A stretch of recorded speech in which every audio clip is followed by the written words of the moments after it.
ईद के दूसरे रोज भी इस्लामाबाद की फैमिलीज अपने बच्चों के साथ ईद की खुशियां घरों में रहकर एंजॉय कर रहे हैं। उनका कहना है कि घर रहेंगे तो महफूज रहेंगे। तफसीलात समीर हुसैन जमीर की रिपोर्ट में।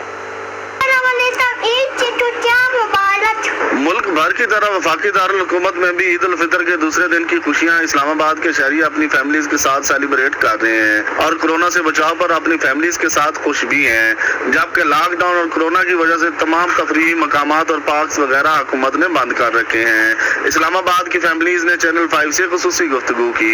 हमारी तरफ से पूरे पाकिस्तान को ईद मुबारक। हम ईद पे घर रह के अपनी फैमिली के साथ बहुत इंजॉय कर रहे हैं, SOPs पर अमल भी कर रहे हैं, खुद को महफूज रखा है, अपनी फैमिली की हिफाजत भी कर रहे हैं और अपने मुल्क की हिफाजत भी कर रहे हैं। ईद के दिनों में बड़ी खुशियाँ होती थी ईद की और बहुत खुशियाँ मनाते थे, लेकिन लॉकडाउन की वजह से हम लोग सब घर में बंद हैं।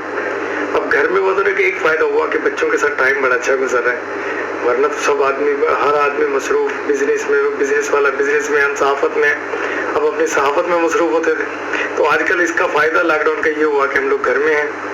तो मैं ये कहता हूँ कि घर रहिए, सेफ रहिए और लोगों से ज़्यादा मिलने से इज्तनाब कीजिए, क्योंकि सेहत है तो सब कुछ है। ईद का दूसरा दिन है, जैसा कि आप सब जानते हैं कोरोना की वजह से घर से बाहर नहीं जा सकते, अपनी फैमिली के साथ रह के टाइम स्पेंड कर रहे हैं। मुझे भी अच्छा लग रहा है और मेरी फैमिली को भी अच्छा लग रहा है कि घर पे रह के जो है ईद भी सेलिब्रेट कर रहे हैं और अपनी लाइफ भी जो है महफूज कर रहे हैं। शहरियों का मजीद कहना है कि घर में रहें और सेव रहें। कैमरामैन मोहम्मद इमरान के साथ जमीर संजमीर, चैनल 5। मज़ीद खबरें भी बुलेटिन में शामिल करेंगे। इस ब्रेक के बाद आप हमारे साथ रहिएगा।